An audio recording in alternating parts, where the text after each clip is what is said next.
Yo, what's going on, guys? Mush back at it with another video here to highlight some of the Steam game deals under $10. Now, these are deals available directly on Steam, no third-party e-tailers or anything like that. So if you buy anything and you don't like the game or it doesn't perform up to your standards, you can utilize Steam refunds, as I often mention. But we got a lot of great deals under the price of $10 to go over in this video, so let's get right into it, and let's start things off with Vampyr, 80% off for $7.99. Now, this was available in Humble Bundles, a GOG bundle, but some of you guys just want your games on Steam even over GOG. Vampyr is a pretty solid game by Don't Nod. Is it perfect? Absolutely not. It has some shortcomings, but I really like the atmosphere in the game. I love the aesthetics. The voice acting was great. Main character was fairly compelling, and overall, the game was enjoyable. If you're okay with a lower budget RPG, I think you're gonna end up enjoying it. The gameplay isn't blowaway, but I ended up really enjoying the game.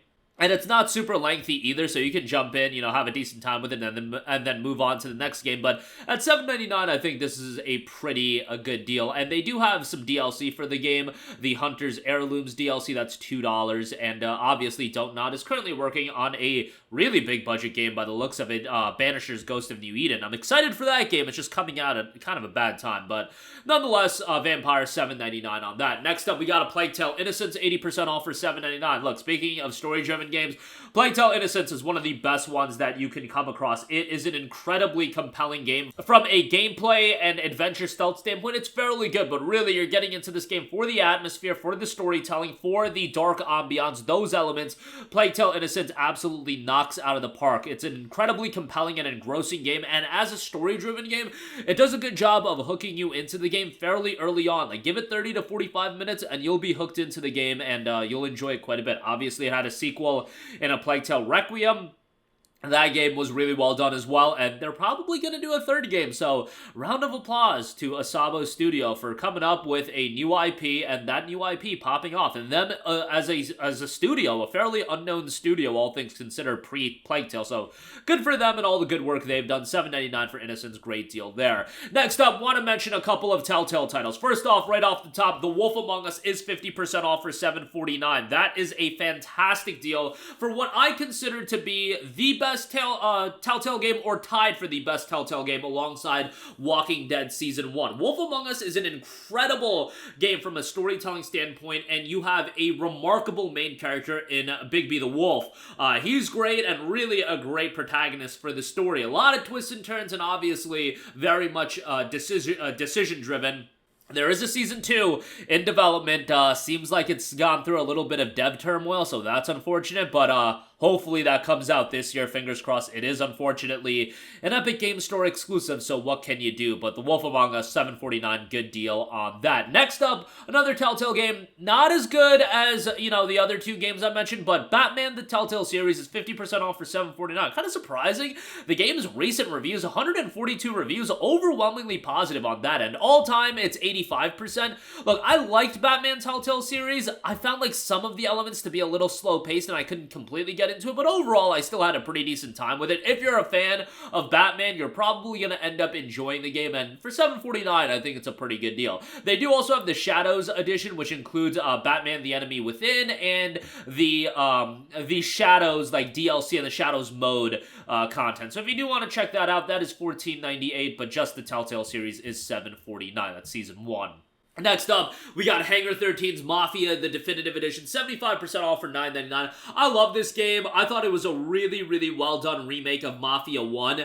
Obviously, it still has that racing section that, everybody, despises, but as a game, voice acting is great, visuals are great, the character animations, the facial animations and things like that, I think are so well done in this game, and just have a lot of personality to them. Mafia Definitive Edition is a really good game, even though if it's a little bit on the shorter side, but again, these days in gaming, look at your backlog. You got 8 billion games to play. Sometimes I like having a game that if I want to play it, it's 8 to 10 hours. I can get in and complete it over a weekend and then move on. And that's the case with Mafia Definitive Edition, a really, really well done game. And yes, it's a ground up remake, but the gameplay still does, it's a fine third person game, but it's not blow away by any stretch of the imagination. But $9.99 for that, pretty good deal there. SteamWorld Dig 2 is 70% off for $5.99. Really dug SteamWorld Dig 2 as a Metroidvania the market for Metroidvanias is so deep with competition in terms of there's so many in the market, and it's really hard for games to pop off even if they're of high quality.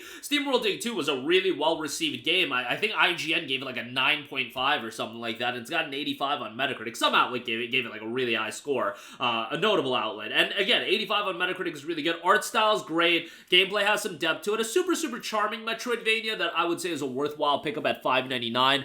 As far as Metroidvanias go, like, there's just so many of them on the market these days that it's hard to pop off. I mean, Prince of Persia just came out. That game's fantastic. It's $50, and, you know, it's a worthwhile game, but it's just like, I don't see that game doing all too well. I mean, that game's got other issues of being exclusive to Ubisoft Connect, but I digress. What can you do?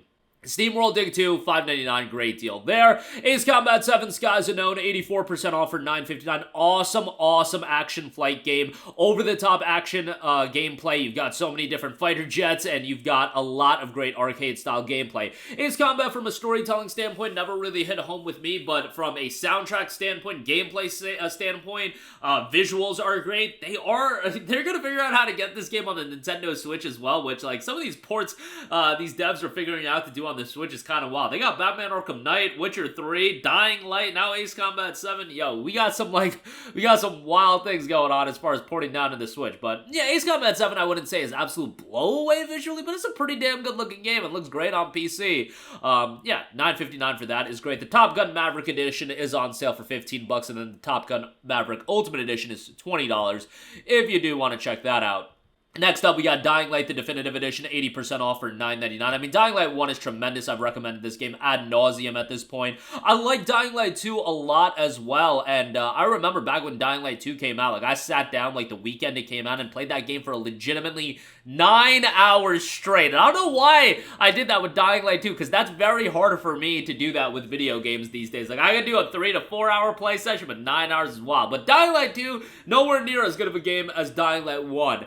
The gameplay in Dying Light 1 is just better. The parkour is still really good. Visually, it looks great. Story's decent. And overall, a lot of content for your dollar. And maybe me saying nowhere near as good for Dying Light 2 in comparison to Dying Light 1 isn't fair. Dying Light 1 got 7 years of updates as well. So not necessarily a fair comparison point, and Dying Light 1 is $10. Dying Light 2 is still going for like $30 for some reason, but there you go with that. Definitely check that out. Frostpunk is 80% off for $5.99. The season pass for the game is $8.56, and then the Game of the Year edition is $12.75. I would probably get the Game of the Year edition, but the base game is fine as well. Very well done survival city management game.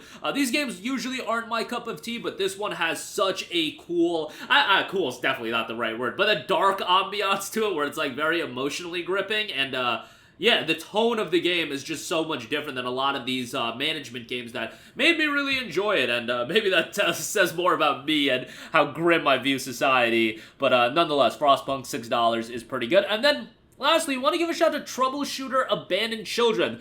I haven't spent too much time with this, but this is a game that I literally just reinstalled to play through it again. Well, I played it on an older PC, and I saw it was on sale, and I was like, man, I gotta give this game more of a shout. It very much is like XCOM, and if you're a fan of XCOM and you like this kind of aesthetic presentation with the character designs, more of a Japanese look to it, I think you're gonna end up enjoying the game quite a bit. It was received fairly well. It's just one I do have to spend more time with, but this is the deepest discount I've seen for the game. There is bonus content available, and the complete collection is $40, so, you know, keep that in mind, but a base game for $9.99 I think is pretty good, so check that out if you're into tactics games. But that is going to do it for me. Again, a lot of great Steam titles under the price of $10 right now. Links to all of these in the description box below. That's going to do it for me. Let me know all of your thoughts in the comment section down below. And as always, guys, thanks for watching, and I will catch you guys in the next one. Peace out.